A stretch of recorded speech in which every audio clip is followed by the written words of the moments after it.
Welcome to the Biz Bash podcast, where we make biz strategy a piece of cake. I'm Elizabeth. And I'm Cami, but you might know us better as Eliza Ann Calligraphy and Cami Monet.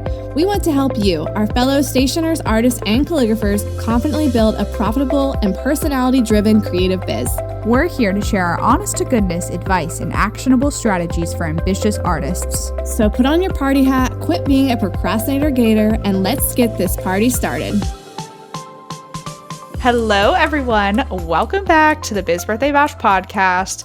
Today is another guest episode featuring Sam Besley. We are so excited to have her on. Her formal name is Samantha, but we're calling her Sam because that is what she prefers to go by. She gives off Sam vibes, you know? She does. She's totally a Sam. And Sam rocks the Glowforge, you guys. She got featured on Etsy. So before we let her say hello, I'm going to read her little bio that she provided for us so we can learn a little bit about her. Sam is from a small town called Wooler in Ontario, Canada, where she operates her business, Samantha Ann & Co. She has been serving the wedding and home decor industry for over 5 years now through her Etsy shop and local wedding rental company. She's known for being one busy gal with all sorts of different avenues within her business, from providing home decor, personalized seasonal products, and wedding products through her Etsy shop, as well as wedding rentals, wedding decor setup services, wedding stationery, and day of stationery services to her local clients. Yes, you could say she wears all the hats. In between all the craziness of juggling a business and everyday life, she can usually be found frolicking on her hobby farm with her partner Brandon, her dog Levy, and their chickens, usually tackling a home decor DIY project or working away in her garden. Ah, yes, garden sisters. Samantha has high hopes and dreams for her small business, including opening a retail space, expanding her wedding rentals, and running Samantha Ann & Co. as her full-time career. Samantha loves every second of being an entrepreneur and cannot wait to keep working towards her big dreams and goals until they become her reality. So, Samantha, welcome. Was it weird hearing me read information about you?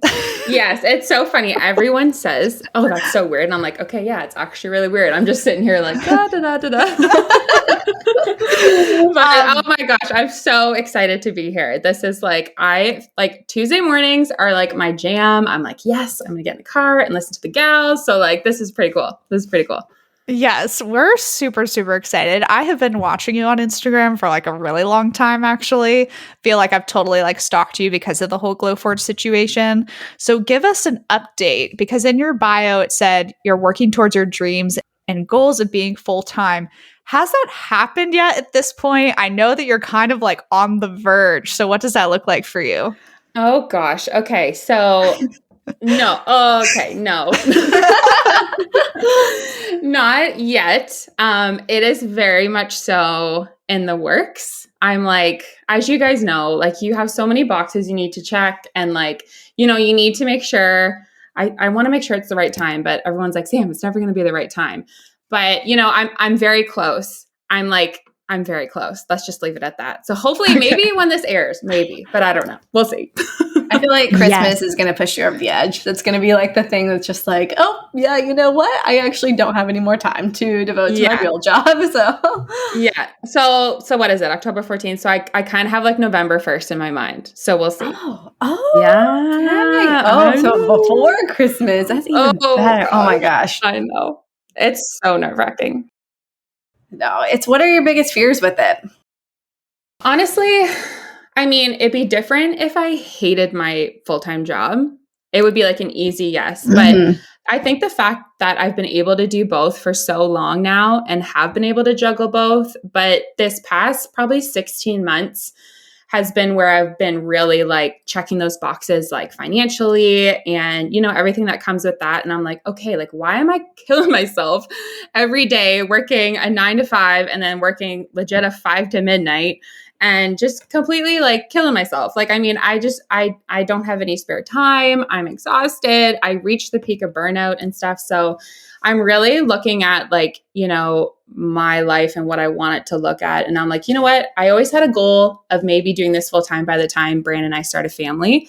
And I'm okay, that's definitely within the next couple of years. So I'm what's the difference about doing it now before then? What's a couple of years, right? So that's kind of where I'm at. And obviously Brandon supports me. My family supports me. I've so many people telling me to just do the dang thing. Like Brandon's like, stop talking about it, Samantha. Like just stop and just do it. Like I'm tired of talking about it. So I'm like, okay, yeah.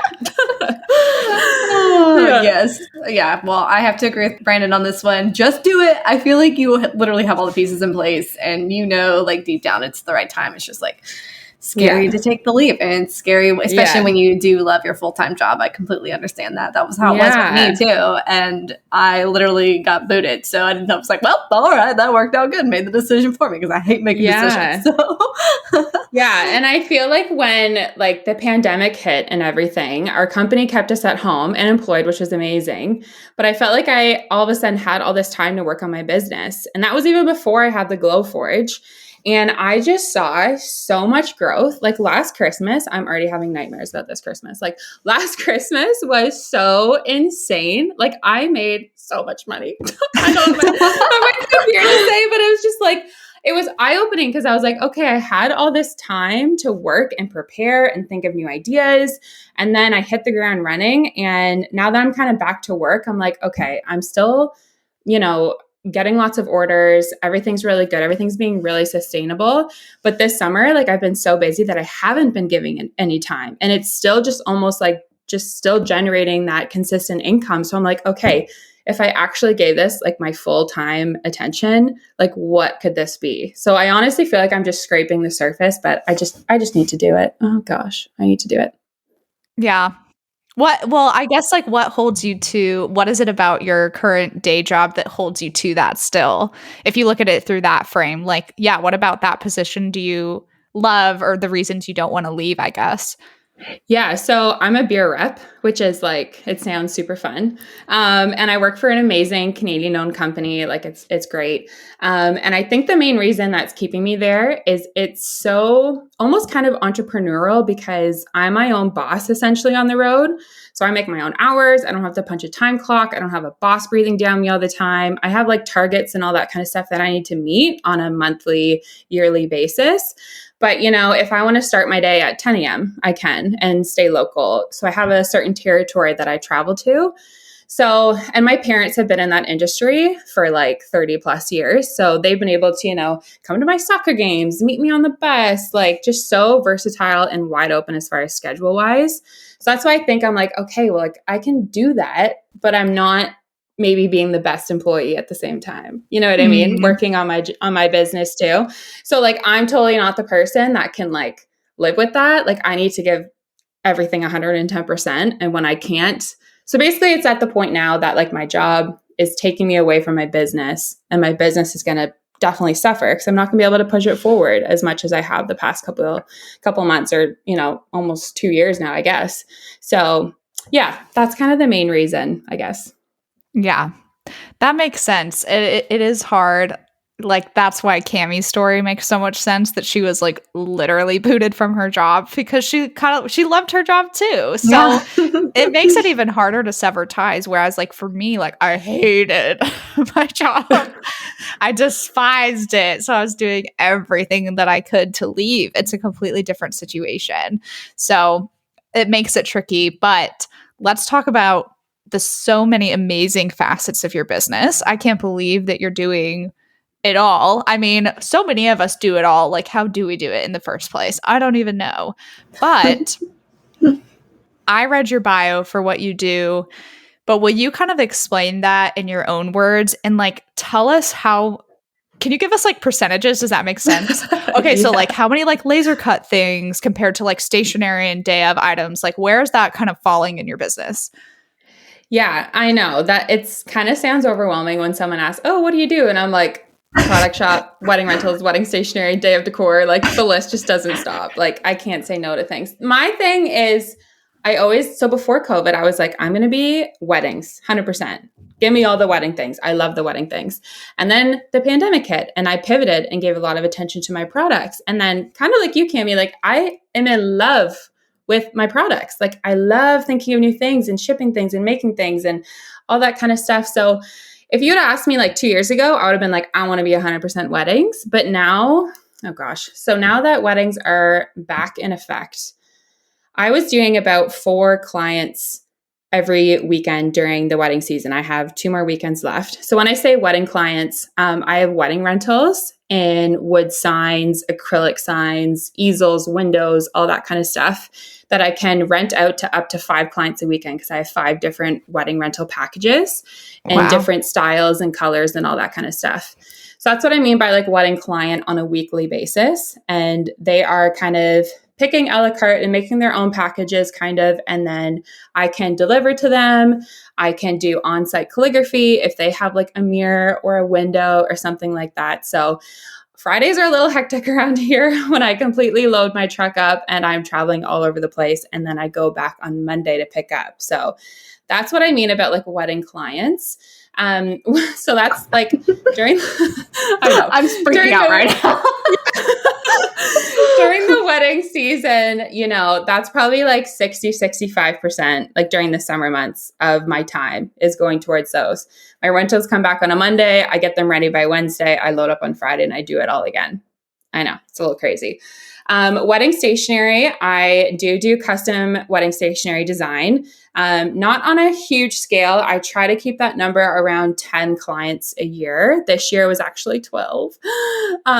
So that's a whole other thing, as you guys know.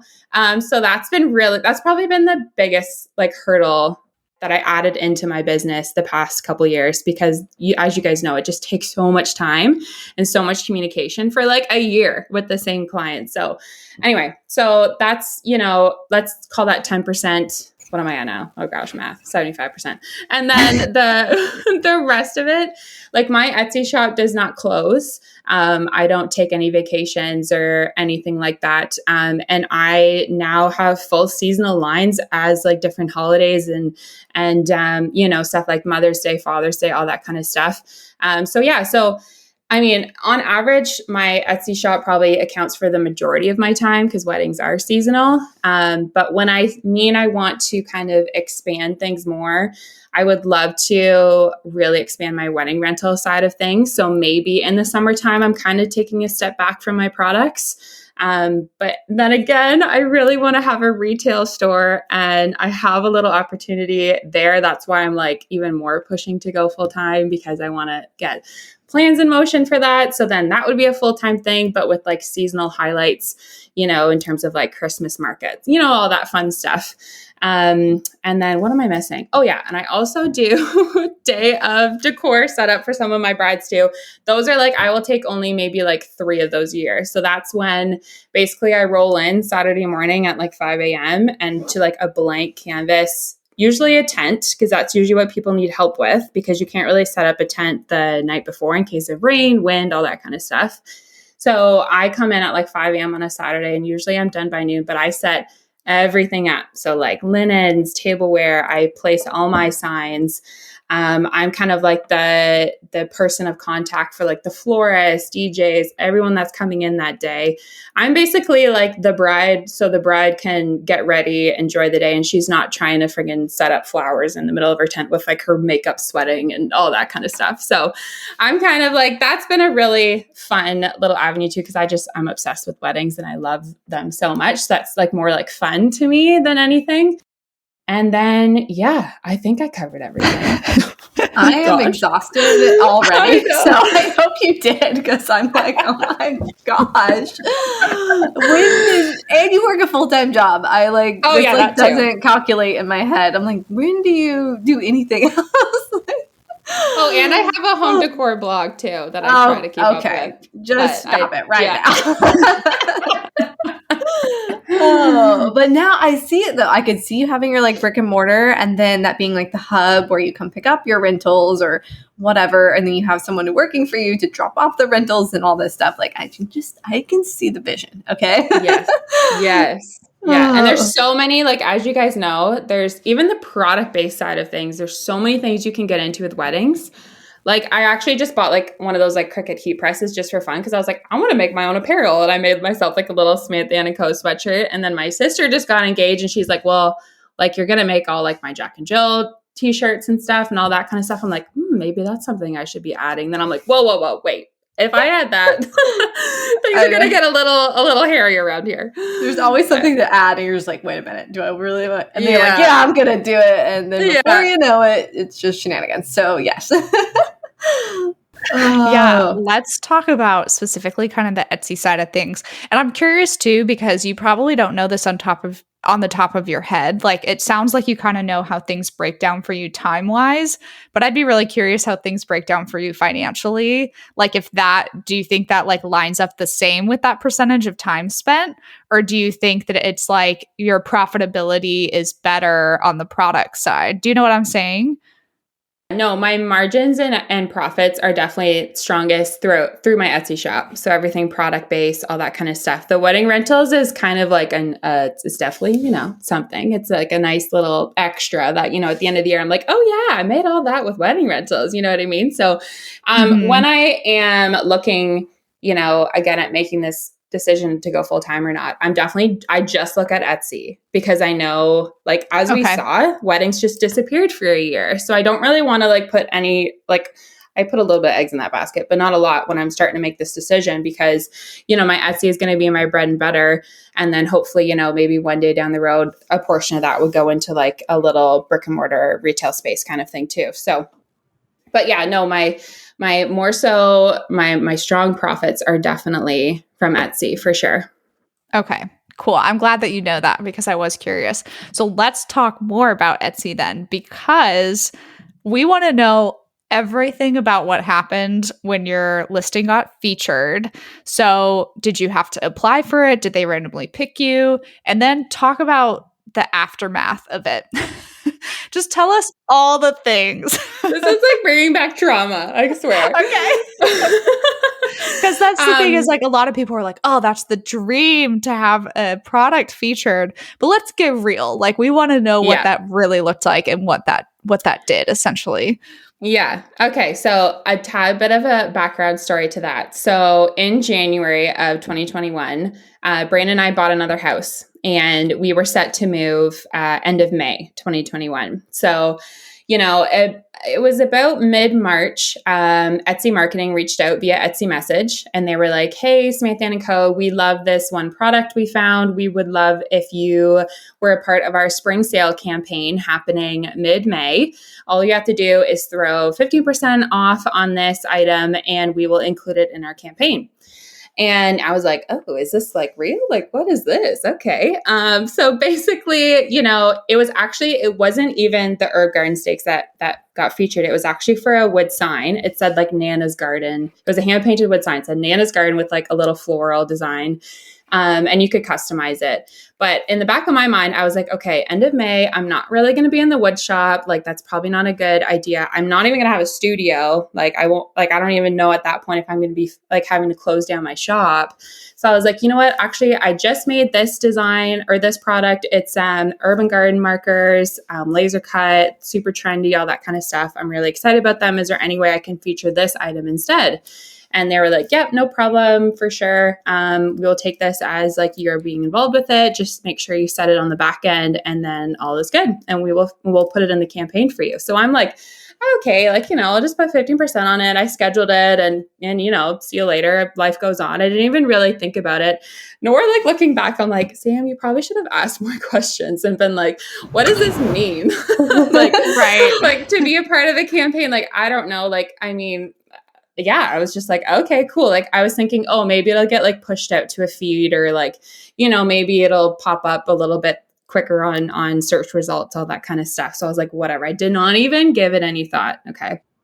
So May rolls around and I'm like running around like a chicken with my head cut off because I'm like trying to move, I'm trying to pack, I'm trying to do all these things. Like I legit had no studio from like, honestly, the time the campaign went live, which was mid-May, until probably like June 1st, because I still didn't know exactly what we were going to do to the house in terms of renovation wise. We ended up gutting the whole freaking thing. So when May rolled around, I'm like, okay, where am I going to put my studio? Like, how am I going to work? So I went back to where it all started. I went to my childhood bedroom in my parents' house. Dad and I made like a table for the laser. Like I'm venting it out the window. I never forget. I put it on the first time and Mom's like, what is that sound? Yeah. But anyway, so that was all decided. We were going to move my studio the day after we moved in. So it was just all packed up, all that kind of stuff. And I kid you not, it was May 20th. We moved May 25th. And I'm waking up, I grab my phone, I start scrolling, as I probably shouldn't do. But anyway, I was scrolling, like one eye still open, like blinds are down, like Libby and Brandon are snoozing beside me. And for some reason, I open up an Etsy marketing email. I don't really, I mean, Etsy, if you're listening, I love your emails. Okay. But, usually sometimes you don't open them.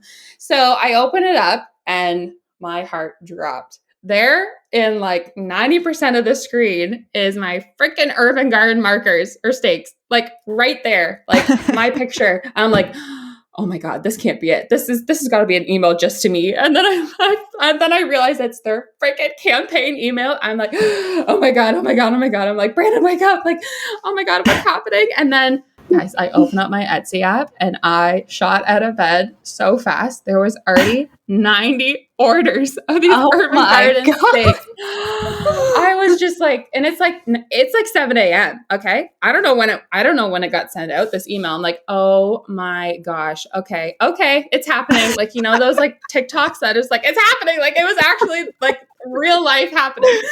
So I don't even have my Glowforge is literally in a box. Okay. I'm like, I need to go right now. So I phone my parents. I'm like, guys, I'm coming. This is what's happening. My parents are about 30 minutes door to door. So not terrible, but still a little bit of a hike. Anyway, I started cutting that night, but by the end of the day, I was up over 200 orders of these urban garden stakes.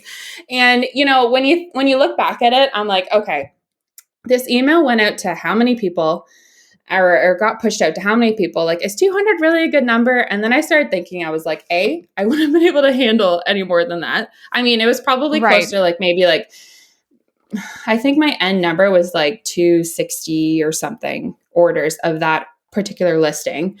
But, and then I started thinking, well, herb garden stakes is a very niche product. Not everyone gardens, all that kind of stuff. So I didn't feel terrible about that number, but the thing that was daunting me, and Elizabeth, this being a Glowforge owner or anyone that has a laser out there, you make a large enough product or job for the laser to do, it takes a hot minute. Those urban garden stakes took 40 minutes to cut and engrave. So I'm like, okay, 80 orders times 40 minutes. I'm like, oh my God. So I'm scrambling to extend my turnaround times and I'm messaging everyone. I'm like, thank you so much. But I'm, blah, blah, blah, move. I just felt so I was so grateful. And I was just so excited, but at the same time, I'm like, you freaking idiot. Why didn't you dive more deeper into what this campaign meant? So sure enough, Etsy's messaging me being your campaign's live, blah, blah, blah. Hope you get a couple extra orders. I'm like, a couple extra orders. Oh my God. Oh gosh, it was quite the experience. I did not sleep a whole lot. I literally lived the first week we had the house. I lived at my parents'. I came to the house maybe once a day to meet the contractors because, like I said, our house is completely down to the studs. We bought a 120-year-old farmhouse and we rolled a little bit of our profit from our first house into that house. We were like, well, we might as well just start and not move anything in. Everything's in the garage. I have a box of clothes in our bed. That's the only thing I have in our house. So my life is already turned upside down. So anyway, wow, it was quite the experience. Oh gosh. But no, to loop back and answer your question, Elizabeth, it wasn't it wasn't I applied for it or reached out or anything. They legit knocked on my shop door, if you will, and asked me to be a part of this. So it was very out of the blue. It's actually funny. Last week, they messaged me again on Etsy and they were like, oh, we loved the campaign. It went so great for all of our makers. Hope it went great for you and hope you saw the email that went out. I'm like, oh, I saw it. They were so nice. They were so nice because it was almost like, oh my gosh, Etsy's a person. You know what I mean? Sometimes we get so wrapped up in Etsy being like, oh my God, Etsy's blah, blah, blah, takes all my money. But at the same time, I'm just like, wow, that was actually a person that took time to be like, congratulations. Hope it went well. And they were even hope you have a great holiday season. Hope we can work together again. I'm like, oh my gosh, that's so sweet. But anyway, it was traumatic. Yeah, I would say because I'm already sitting here kind of like doing the math even, and that's like days on days on days, weeks of cutting out things like back to back. And the biggest thing for me with the Glowforge is like Will and I had to move it upstairs into a spare bedroom because like I could not have it in my office with me any longer, nor could he have it. Like his office is across the hall from mine, and like we could not handle that.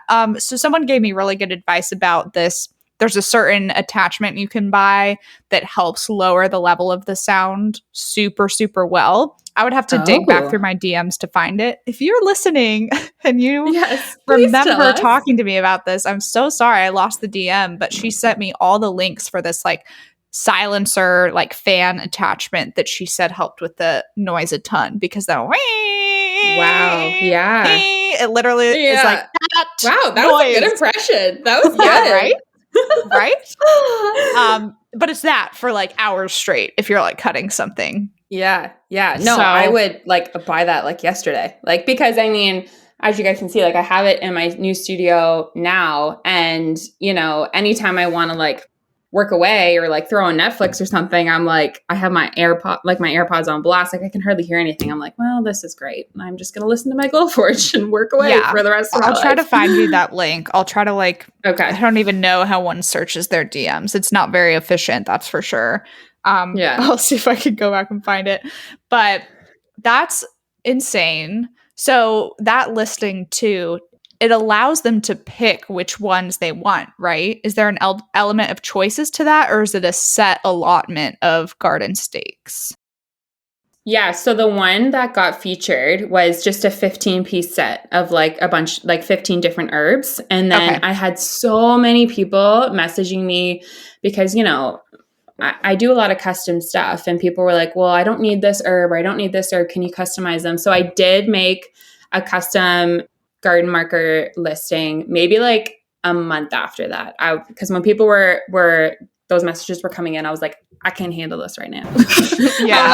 I'm like, sorry. I won't be able to do it for about another like 3 or 4 weeks, but like favorite my shop and make sure you come back and I'll let you know when the listing is live. So I still get orders of custom like veggie garden, herb garden, all that kind of stuff. It's like today. And I'm like, people, it's winter, but winter gardens though. Yeah. But I keep forgetting too, like, you know, I ship to North America. I don't ship around the world, but I just ship to North America. And I'm like, oh yeah, people, you know, have summer all the time. So anyway. Yeah. I was just going to say. Yeah, there you go. Always summer down here. But yeah, I think it's really cool that when Etsy reached out to you and they had picked one of your products and you're like, actually, can we do this one? And I just want to highlight that because I think what people think, you know, someone reaching out about something, I have to like cater to their every whim. But you were like, no, this is actually a better fit for my shop. And it worked fine. I mean, it still was traumatic, but at least it was like a different thing that you picked, you know? So that's like a really cool thing to be like, if Etsy does reach out to you and it's like not the product that, you know, makes you the most profit or that you're able to do the 50% discount on for that specific campaign or whatever they're requiring, then you do have some leverage, you guys, as the owner of your business to say, hey, let's try this one instead. This still falls along the lines. And I'm sure you like sold it well, being like, this is trendy and this is this. And they're like, oh yeah, good call. Yeah, absolutely. And I mean, looking back, like, I'm sorry, this might be a question coming up, but looking back, maybe the reason why I even had them reach out was because I think that sign, it was so established in my shop. I had some decent sales behind it that I think it just had good SEO. So maybe that's how they found me, but didn't necessarily find my urban garden stakes maybe right away when they searched like spring decor, garden decor, all that kind of stuff, because it was a newer listing. So, I mean, yeah, and that's exactly it. I was like, you know what? I'm just going to go for it. I'm going to ask them if I can do this one because, to be honest, like, I think wood signs I might kind of veer away from a little bit if the product side of things keep like picking up as they are, just because, as you guys know, wood signs, God love them. They're pretty, but man, they are annoying to ship and people don't want to pay for money to ship them. And you know what I mean? So, and I had that in the back of mind too. So for sure, like, definitely, like, as Cami said, like, make sure you just ask, and you never know until you ask, right? Yeah. The worst they can say is no. So, I mean, that was a good call on your part. So, like, after you had all those orders and got them shipped out and everything, how did that Etsy feature impact your shop like long term or moving forward? Do you feel like it was like a catapult to some more growth for you? Oh gosh, yeah. And I mean, people were the trick was just to get people to come to my shop, right? Whether they liked the urban garden stakes or they ended up buying or not. I didn't even care. I was like, even if I get like 100 favorites or, you know, some followers on it, like, you know what I mean? When things started really coming in, I was like, okay, this is great. I think it was good too, because I didn't have expectations because I didn't know what the heck was going on. But I didn't have that high bar set for myself. So whatever was going to happen was going to be great. But no, moving forward definitely has like that set the tone, I think, for the rest of my summer and even into fall and Christmas, because, you know, when things started rolling with the house renovation and weddings started picking up, like you guys might have noticed, but I was quiet on social media. Like I could not keep up. Like my full-time job, I was back on the road. Like I was just like, man, I couldn't even throw out a new product. I couldn't like get a freaking email marketing out. Like I was just like, I was max. Like by 11:30 every morning, like the contractors would have a list of million things to ask me. And I'm like, okay, can I go back to bed? Like, so, yeah. I mean, I think that feature really helped just like, I was having like, I'm up 100 and I think I just looked this morning, I'm up like 128% year over year in my Etsy shop. And that's definitely because of those urban garden stakes. Cause it's been keeping up the traffic. Like, you know, my listings are doing really well. And without even trying, I know people are probably going to hate me saying this, but like without even trying this summer, like my sales have been really consistent. So they might not have been like 200 orders a week, like the urban garden stakes, which is fine. But they've definitely like picked up and I've been very steady ever since. Yeah. I think once you get that one collection of like a good amount of orders for something, I think it kind of snowballs, especially with Etsy. Like if you're staying on top of things, you're shipping things out on time, you're replying to people, you're working on your SEO and your keywords, you're adding some new listings here and there. Like it does snowball. They tend to like reward you for that behavior. Yeah, totally. Sure. They're like watching what you're doing or the algorithm or whatever. And it just like, if you're getting lots of orders, get lots of favorites, it's just going to continue. So it's like, just keep going till you start getting that traction, because it does pick up. It's very slow at first, but it does start to pick up. So yeah. And I think that might even be a contributing factor to why I was even noticed by the Etsy marketing team, because like I was coming off of a year at being home and doing everything the algorithm wanted me to do. I was starting to even dabble into Etsy ads and adding new products consistently. I was filling out my pictures, adding videos, like basically trying to be like a gold star seller. Well, now that they have that stupid star seller thing, that's a whole other conversation. And I know you guys have already talked about it before on the podcast, but like, it's so stupid. Man, oh gosh, I know. But yeah, no, if you are doing exactly what you said, Cami, if you are doing all the right things, like you might get, you might get your shoulder knocked on too. Yeah, just got to fill out every box that Etsy gives you basically and just get on there and do stuff. So, okay. So then Samantha, I mean, obviously you're doing awesome on Etsy, but what about your own website? Have you considered adding that into your mix, or, you know, I'll just do that. I'll just do that from midnight to 5 a.m. Yeah, time. If you could do that, that'd be great. But no, I mean, well, after you had that like huge Etsy blow up, but were you like, oh shoot, if I had like, maybe I should try to get some things on my own site, capture leads that way, or what is your thought process with that?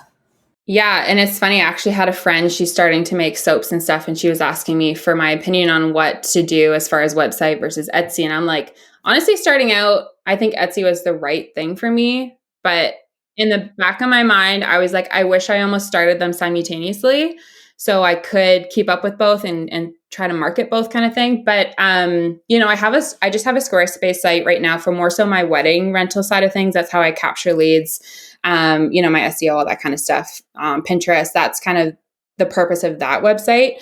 But definitely for 2022, if I, you know, well, not if, when I go full time, that is definitely going to be like the top of my list to do, because as much as I love Etsy, you know, when you see those fees and stuff at the end of the month, you're like, oh, yeah. And you don't have that same control as you would with your website. Right. So no, that is definitely on my radar. I think I need to get through Christmas first, but get through Christmas. Don't put that on your plate right now. Yeah. Or you know what, to be honest, I have no problem investing in hiring someone to do it too. So I think I might even look at that too. So yeah, that's an awesome idea. The more you can outsource, the better. oh my gosh. Yeah. I was even going to say earlier, in terms of outsourcing, the fact that you were doing the one driving to all the wedding sites was so crazy to me. I was like, you could totally pay someone to drive. I don't know what that would look like. My sister listening? Insurance-wise. Because I've asked her many times and she needs to help me because she's a teacher. But she's like, oh, I like having my weekends off. I'm like, no. Like, no, we don't do weekends off. That's we don't do that. What are weekends? Yeah. But no, that again, for sure, that is something. And I think I might actually this summer I started charging a bit more and people were still like, oh yeah, delivery perfect. I'm like, dang it, I need to charge more. Just to like, you know what I mean? People want it. People don't want to think about that. Yeah, the week of their wedding. So it's exactly. It's definitely worth it, and you can literally charge whatever you want. People will pay it. So, yeah. So always raise your prices. That's like our favorite thing to say is raise your prices. It's like number one. Honestly, my success is from you guys. Like I have like a little Cammy and Elizabeth on my shoulders, being like, put an extra zero. Put an extra zero. Quit messing around and hire somebody. Yeah. No, even like when I started dabbling into the wedding stationery thing, like that's how I originally found you guys. And I mean, I paid for that pricing bundle thing right off the bat. And I was like, oh my God, Samantha, you are a joke. Why are you only charging this much for wedding stationery? We all have that realization at some point. And you're just like, what am I doing? Like, what an idiot. I'm like, no wonder I have like 17 people messaging me right now trying to get me to make their weddings or invitations. Oh man. So yeah, just a little tidbit there. So yeah, I agree with raise those prices. Yeah. See guys, powerful testimony right there. Yeah. Yes, absolutely. This is so cool to be able to like talk to you about all of this after like DMing back and forth for so long. So tell us a little bit too about just your like Glowforge journey in general, because I know people probably have a million questions specifically about the Glowforge. We haven't talked about it a ton on the podcast. We'll occasionally get like a question on Q and Cake about it, but are there any things people should know about a laser cutter before they get it up front? What should they be prepared for? What should their expectations be? What can you do with it versus what can you like not do? I think sometimes people in their head are like, oh, I can do this, this, and this, but it really actually requires like extra steps after doing something. Yeah.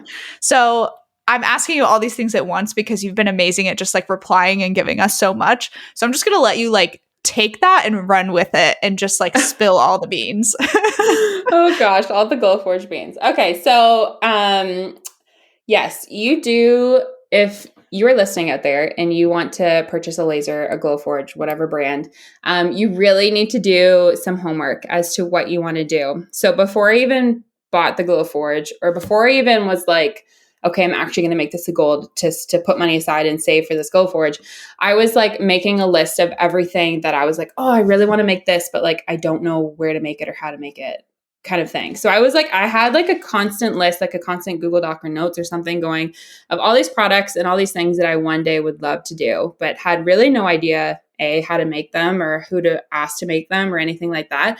Perfect example is Ornaments. So I don't know where I saw the inspiration or what made me do it, but I knocked on one of my local window companies' doors and I was like, hey, I really want to make like glass ornaments. What's cost? Can you cut them? All that kind of stuff. And that's when he actually suggested to do acrylic because it's like a little bit, it doesn't break and not scratch proof, all that kind of stuff. And I was like, perfect. So that's kind of like the beginning, I think, of like, okay, like only if I could do that in-house instead of paying hundreds of dollars for someone else to do it. So to be honest, if I would say I bought the Glowforge for like home decor products, I'd be lying because I bought it for Christmas, basically. Because especially after the Christmas I had last year, I was like, man, okay. So I wrote down some numbers. I cut by hand 2,700 roughly stocking tags last Christmas. And I cut by hand about 1,500 wood ornaments. And I ordered about 1,200 acrylic ornaments. Okay. So Okay. you just think of me in the wood shop. Okay. I'm like, I have a million toques on. Like my hands are freezing. Like I have like a little heater next to the bandsaw and I'm just cutting these stocking tags. My dad's helping me. He's like, oh my God, Sam, this is horrible. I'm like, I know. So like that was basically my goal, was to be known as wedding by summer, Christmas by winter kind of thing, as a business kind of thing. So that's why I was like, you know what? I think this Glowforge is going to be a good fit. I think I was a little naive to think that it was super fast. That was a learning thing for me, was it's not as quick as you think. So like for me to cut, it's a 20 by 12 working space. I shrunk my ornaments down from 5 inches to 3.5-ish inches. And I think I can cut about 15 ornaments at once. Well, that takes 2.5 hours if I'm engraving them and everything too. If I'm not engraving them, it's a lot quicker, maybe like 45 minutes to cut those all. But, so that was kind of a learning curve for me. I didn't understand not how slow it was, but how not incredibly fast it was, if that makes sense. So that was like big learning curve number 1. But as far as researching the different materials that you can cut with and what you can exactly do with it, the Glowforge website has great information on that. Like I read every freaking word on that website, I swear to God, like 3 times before I was like, okay, I'm gonna buy it. Because like, it's like scary. It's a big investment. But another learning curve I found was, okay, I'm not going to spend like $20 a freaking sheet of plywood from Glowforge. I'm going to outsource my own materials that will work in the Glowforge without, setting it on fire or anything like that.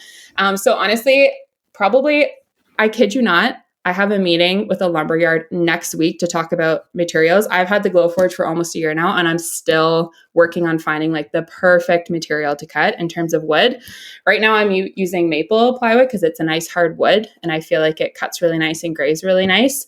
I know a lot of people use birch out there. I like that too. It's just like a little bit softer. So sometimes, to speed up the I might be talking in gibberish here, but to speed up the engraving speed, a hardwood is much better than a softwood because it'll give more of a color to the engraving, if that makes sense. Yep. Anyway, if anyone's listening out there, you're welcome to DM me. I will help you guys as much as I can. Because I told Cami those, but I'm like, okay, I'm going to try not to make this podcast 7 hours long. But so that is definitely like a big ongoing learning curve, is just like finding your favorite materials that are cost efficient and will give a really nice product. So when I say I have an appointment with a lumberyard, I literally have an appointment with Farmer Joe to talk about different woods and like what he can provide me in like a 1/4 inch to an 1/8 of an inch sizing, all that kind of stuff. So you really have to like, it just doesn't come with like a magical, like, here's the products that will give you a 90% margin on your, you know what I mean? It's like, if you buy the Glowforge products, that's great, but your margins aren't going to be great on your products depending what you're doing. So that's why I personally try to find my own products. Another big learning is definitely the noise. Didn't really know it was going to be that loud. Okay. So it definitely, my mom, if we want that noise again, I'll be working away. My mom calls me. I'm like, sorry, Mom, the rocket ship is on. And she's like, okay, call me in 40 minutes when it's done. I'm like, okay.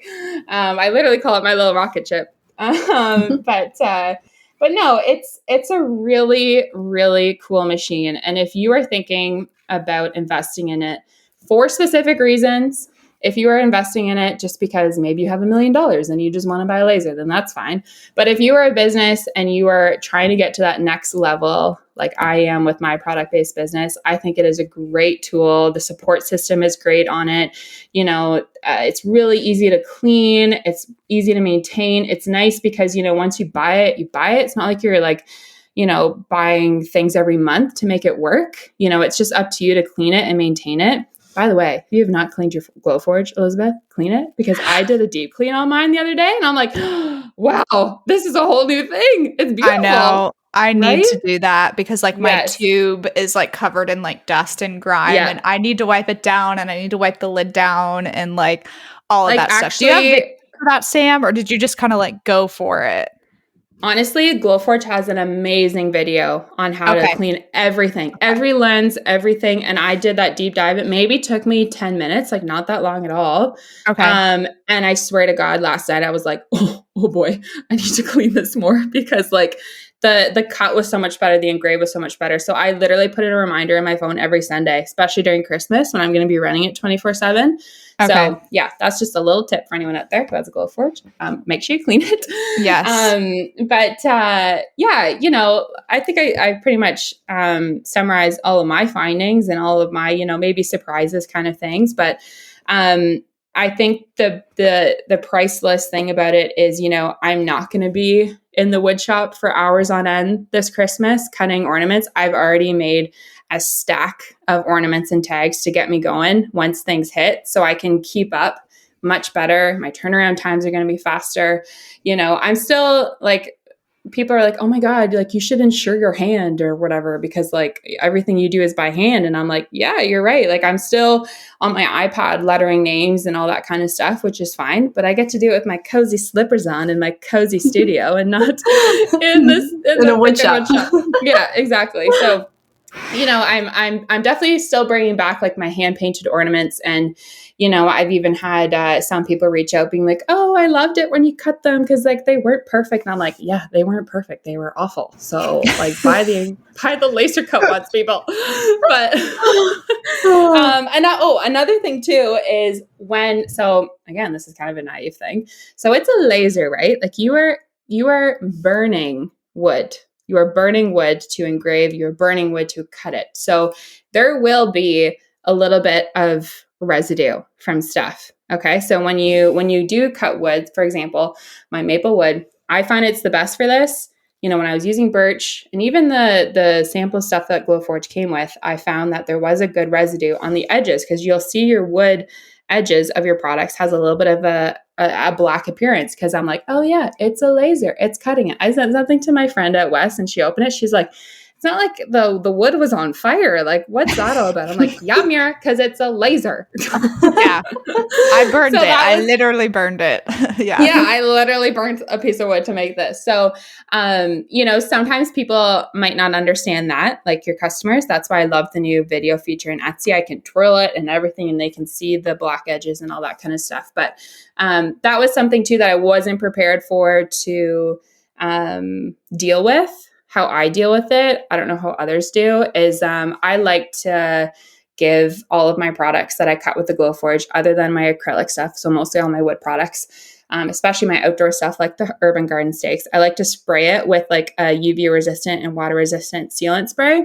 So I just have like a nasty old table outside my studio and I just lay everything out and just hammer it with the spray, and it's like dry in a couple minutes. That way, like it kind of seals any residue and it makes like my product super durable too. So that's just a little tip for anyone out there. But yeah, that's a great tip. And the other thing that I want to say too is the like, what is the right word? Threading? Is that what they call it?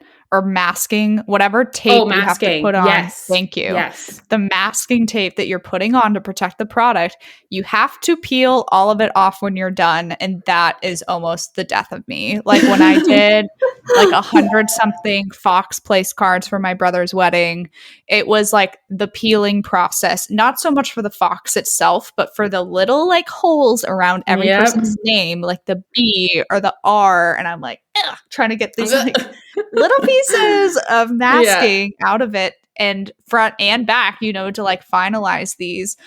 And I'm like, holy cow, like there's that whole side of it too that you don't think about, that you have to protect something before you put it in the laser, so it will have some sort of masking on it. It's like a big sheet of like masking tape, basically. Yeah, look, it's right here.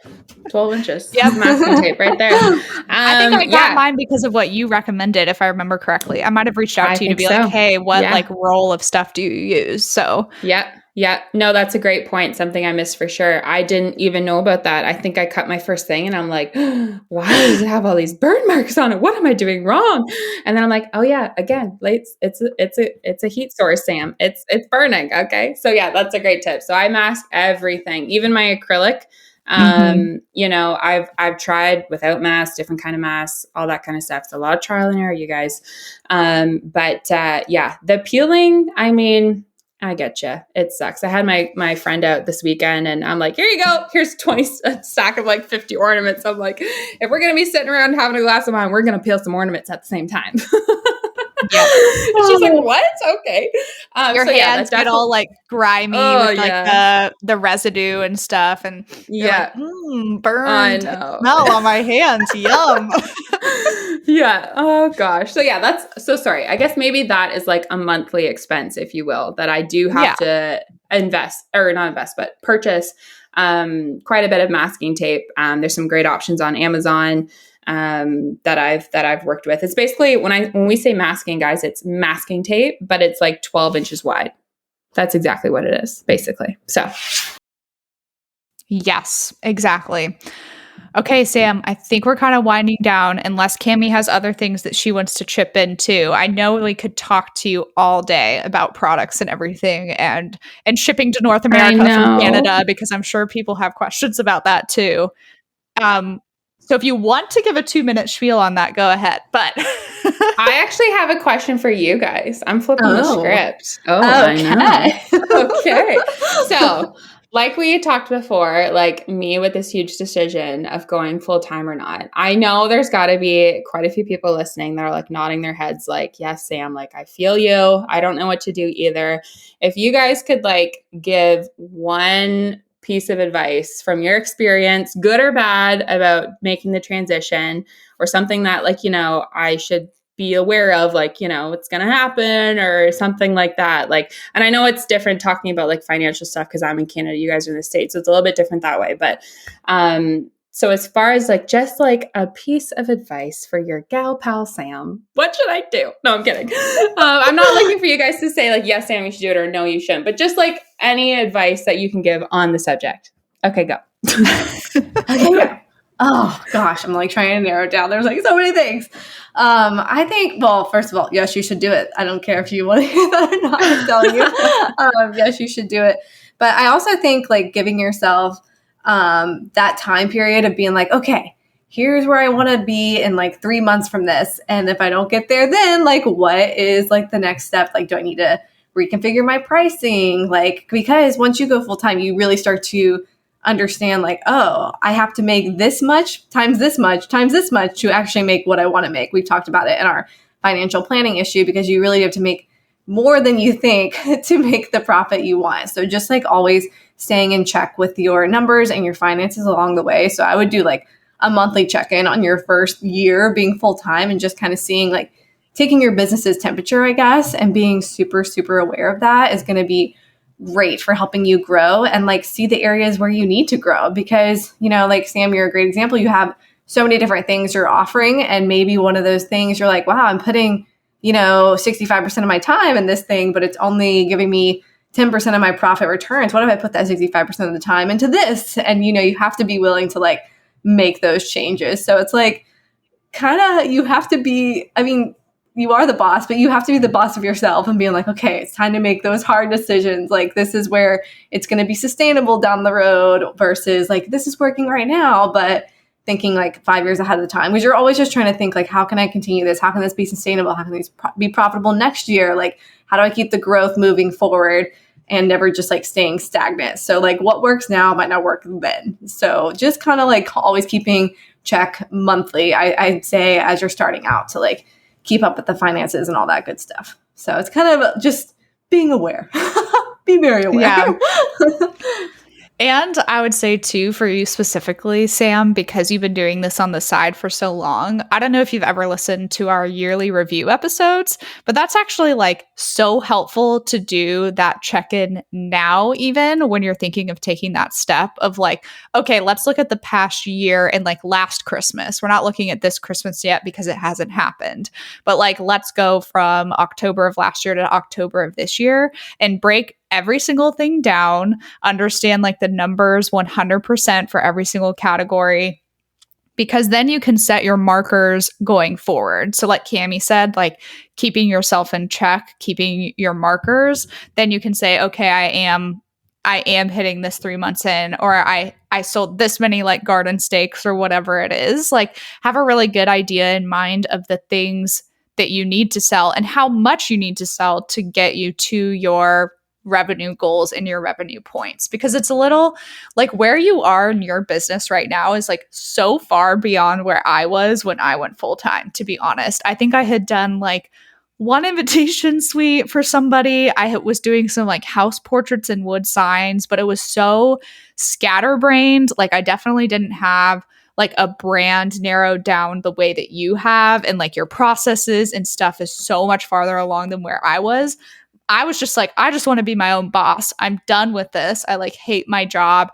I'm going to do anything to make it work. And that was like a lot more of an uphill battle, but you're like already up the hill. And now it's kind of like taking that final leap, if you will, into making the transition. Because I think right now for you, especially, you're like, I still really like my full-time job. That still offers me so much freedom and flexibility. And then I have flexibility with this. But at the end of the day, like you still get your freedom and flexibility, even if your full-time job isn't part of the picture. Does that make sense? And so, oh, totally. Yeah. Yeah. And so it's more of like getting over that fear at this point. Cause I think I can tell from like your heart and what you've told us, like this is what you want to do. Cause some people want to do both and some people don't want to go full-time. And then that would be something you would have to seriously ask yourself, like, am I only wanting to do this because this is what everyone says that I should do? Like, do I actually want to keep both and make that work for me and work for my life?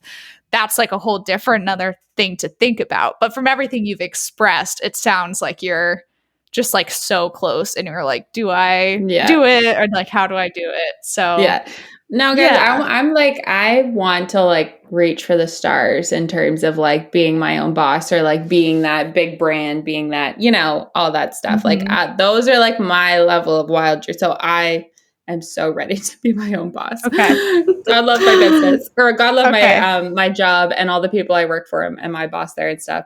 It's funny because like everyone I work with is like legit customers of mine. So like they know all about me.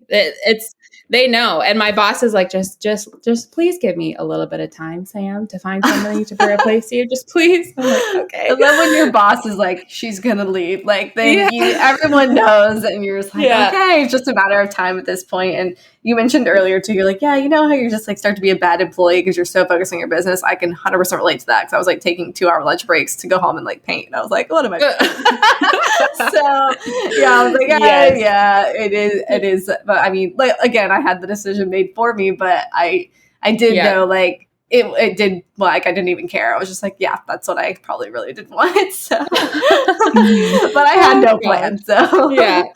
Oh gosh. And Sam, that's like, yeah, sorry, I don't mean to interrupt, but like also to think too, because of like where you are already, think about like bringing on help early, if that makes sense. So I don't know what things are looking like for you. It sounds like you're wearing all the hats for everything right now.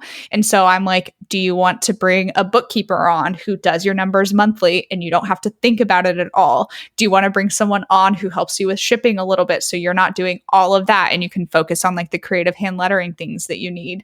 Like, be strategizing for that earlier than you think, especially because that'll just keep the gears running like even smoother in your business, even like the financial aspect, because that's like not really someone in-house, right? That's just someone who like what Cami uses with Quick Start Accounting, and they send you your monthly report and you're like, oh, this is so nice. I'm not like spending all my time trying to categorize a million transactions or figure things out or whatever it may be. Especially with where you like already are at this point. Like, that's something that I would recommend to you too, to like go full time and enjoy it and love it, but also be thinking about like, what's something that I don't need to be dedicating my energy to as my own boss. I wish that is something like I had been a little more intentional with at the beginning. So yeah. No, I like, I'm literally raising my hand. I am not a numbers gal. Like I enjoy diving into like profit margins and stuff and like figuring all that out. But in terms of like my month to month and books and all that stuff, I'm like, oh God. I'm like one of those that like do it like once a quarter, like so bad. So I'm the same way. yeah. So I did when I, when I reached that point, 2 and a bit years ago, where, I had to file for a tax number and all that stuff because I was making that certain amount of money per year. I did actually hire an accountant, and he was like, "Good Lord, Sam, you cannot hand me a grocery bag of receipts, okay?" I'm like, "Why? Is that what I'm supposed to be doing?" He's like, "No. That's what they do in the movies." So it's definitely been a learning curve, but again, I think to your point, Elizabeth, it's just you can't wear all the hat. Your head's only so big. All my hats are falling off of my head, okay? Because I'm so busy. So I definitely need to do that. So that's a great piece of advice, to hire an actual bookkeeper. Yeah, it's never too early to think about that long-term sustainability for yourself and what it'll look like. It's never a bad idea to get into it a little earlier than maybe you need it or that you think you need it. Yeah, no, totally. Oh, that's so great. Thanks, gals. Thanks for pumping my tires. Oh, God. It's so exciting. But honestly, I think my biggest thing is I just need to let go of this, this vision that the freaking heavens are going to open and it's going to be it's time, Sam, to quit. You know what I mean? Mm-hmm. I need to let go of that. And I need to I saw a quote the other day. What was it? It was called there's just time. It's up to you what you do with it. You know what I mean? So it's just there's never going to be that right time and that right moment. And yeah, the first year, whatever, it might be a struggle as I figure stuff out. But, I've worked really hard to make it successful. So at least I already know I'm making money on it. I can just there's just no, I can just blow the roof off of it. There's no cap to what I can do, which is something with a full-time job like what I'm in. I make this amount a year, and that's all I'm probably really going to make, unless a big promotion comes up or something. But you know what I mean? It's just kind of cool to think about, yeah, you want to make what you're making now at your full-time job, but then there's no limit. I know. No limit, which is really exciting. And I think that's what you're experiencing right now too, Cami, is you're just that's wow. My most favorite thing. I get so excited, like what you're talking about. I get so jazzed on that because I'm oh my gosh, I could literally be I'm going to do this and decide to make an extra 10 grand this month. There's no limit. It's just so cool that you can do that. Yeah. You have all the power to do that. It's so fun. So, I mean, yeah, I think you're going to shock yourself. When you do go full time, I think you're going to shock yourself at how much your business will grow and how much more money you'll make when you put full amount of time and dedication and full headspace. I mean, not even just the time, but just having your full dedication to that. It just makes it, you're going to shock yourself for sure. Oh my gosh. I feel every time I've taken a really big step in my business, it shocked me. Even with hiring people where I was and I'm I'm spending way more money. And then I'm but now I'm making way more money. How does this work? It just doesn't make sense, but it will. I think you're going to shock yourself in a good way. Oh, you're so sweet. Well, thanks. Okay. I know we're reaching that 7-hour mark here, but thank you so much for letting me flip the script on you guys. I really appreciate it because it's lonely. It's hard to talk to stuff. You know what I mean? So it's so fun to have conversations like this with like-minded people. So thank you. Yes, you were so fun to have. And I had been wanting to get you on for a while. We had been DMing back and forth for quite some time. So this has been awesome. Thank you so much. You guys, you know the drill. If you are loving the episodes, please leave us a rating and review on iTunes. And if you have any questions for us, you can submit those to the Q and Cake section on our website. Just go to bizbirthdaybash.com. And if you scroll to our footer, there's a cute little button for Q and Cake that you can click on and submit a question for us that we can answer later on. And Sam, please tell our audience where they can find you. Oh, that's so sweet. Well, I'm on Instagram as at Samantha Ann Co. There's someone out there that has Samantha Ann and Co. And if you're listening, no, I'm kidding. We will find you. Samantha Ann Co. And then basically everything else is my website is samanthaannandco.com. If you ever want to DM me, email me, anything like that, I am more than happy to chat or answer any questions that you guys may have. So thank you guys so much for having me. It's been so fun. Yes, this has been amazing. You are just a little unicorn. I just love you. Okay, thank you so much. Right. Oh, we'll talk to you soon. Bye, everyone. Bye, guys. Hey, guys, we just wanted to hop in and talk about one of our amazing resources, the A to Z directory. All of us have thought at some point, how did she do that or how did she make that? And maybe you don't know where to start or how the heck to produce this amazing product you've dreamt up. Well, the A to Z directory is the missing puzzle piece in your biz, you guys. Seriously. So it's built in the form of a yearly membership, and it's your one-stop shop for finding suppliers and vendors for all the things. Literally where to print everything from custom invitations, greeting cards, mugs, koozies, acrylic printing, letterpress, custom ribbon. I mean, the list goes on and on and on. And it literally goes from A to Z. From acrylic printers to zipper pouches, we have it in the A to Z directory. We want to help all of you search less and create more with this list of 300 plus vendors and suppliers. Don't worry, they're very organized. It's not going to be overwhelming and confusing when you join. And this membership also includes access to a private Facebook community. It's incredibly active and involved. And if you need a question answered fast, that is definitely the place to go. Yeah, our Facebook group really is the best, you guys. Everyone is so helpful in there. And we're in there too, answering questions you guys might have. So it's a great way to get access to us and ask us things without sliding into our DMs. So we're more likely to answer you in the Facebook group, just saying. Anyway, also in the Facebook group, this is new for 2020 and we're really excited about it. We are hosting monthly Power Hour Q&A sessions that are live, and these are only available to our A to Z directory members. So you can hop in with us live and ask us all your burning questions in real time and just hang out with us every month. And we do these at different times so you can actually be there live, and the replays are always available in the Facebook group for members.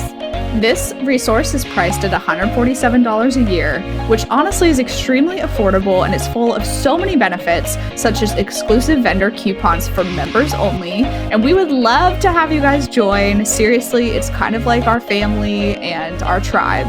So visit bizbirthdaybash.com/directory to sign up today and use coupon code podcast2020 to receive $20 off your first year.